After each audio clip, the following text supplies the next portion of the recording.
علیکم۔ دنیا بھر کی تازہ ترین خبروں اور کرنٹ ایشو سے باخبر رہنے کے لیے ہمارا چینل سبسکرائب کیجیے۔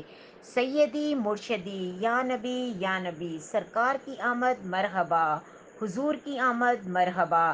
پاکستان اور دنیا بھر میں کروڑوں عاشقان مصطفیٰ 12 ربیع الاول کی نورانی صبح کو درود و سلام پڑھتے ہوئے جلوسوں، میلادوں اور ریلیوں میں شریک ہوں گے۔ حکومت کا ہفتہ سیرت النبی کانفرنس کرنا اور شان رسالت مآب صلی اللہ علیہ وآلہ وسلم منانا خوش آئند ہے۔ صوبائی کیبنٹ کمیٹی ڈویژنل، ضلع، تحصیل اور تھانہ کے سطح پر انتظامات کے لیے اجلاس بلانا شاید حکومت آرڈر دینا بھول گئی ہے۔ ان خیالات کا اظہار سفیر امن دائی اتحاد بین المسلمین مرکزی صدر امن کمیٹی میلاد کمیٹی کے اعزاز میں ضیافت سے خطاب کرتے ہوئے کہا۔ انہوں نے کہا کہ سیکیورٹی انتظامات کی فل پروف بنانا انتظامیہ اور متعلقہ اداروں کی ذمہ داری ہے۔ شرپسند عناصر میلاد النبی صلی اللہ علیہ وآلہ وسلم کے خلاف آگ اگل رہے ہیں، کوئی روکنے والا نہیں۔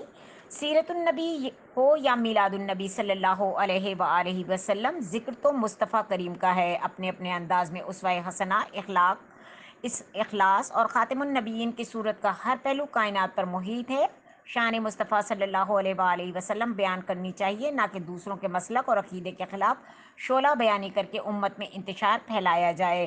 ہمیں امت واحد درس دیتا ہے، پاکستان کی بنیادوں اور دفاع کو مضبوط کرنا ہے۔ انہوں نے کہا کہ نبی آخر الزماں صلی اللہ علیہ وآلہ وسلم کی ہستی ہماری وحدت کا مرکز ہے۔ ملک بھر میں لاکھوں اور ضلع کی سطح پر سینکڑوں محافل میلاد النبی صلی اللہ علیہ وآلہ وسلم کا انعقاد ہوگا۔ اجازت کے طریقہ کار کو آسان بنایا جائے۔ انہوں نے کہا کہ منتظمین جلوس محافل کو اعتماد میں لیا جائے۔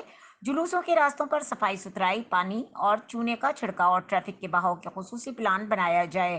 آخر میں انہوں نے وزیر اعظم عمران خان، آرمی چیف، وزراء اعلیٰ، گورنرز، اعلیٰ حکومت عہدیداران اور بیوروکریٹ اور فوجی افسران میں میلاد النبی صلی اللہ علیہ وآلہ وسلم کی تقریبات کا انعقاد کریں۔ مزید خبروں اور اپڈیٹ کے لیے دیکھتے رہیں کے نیوز چینل انٹرنیشنل۔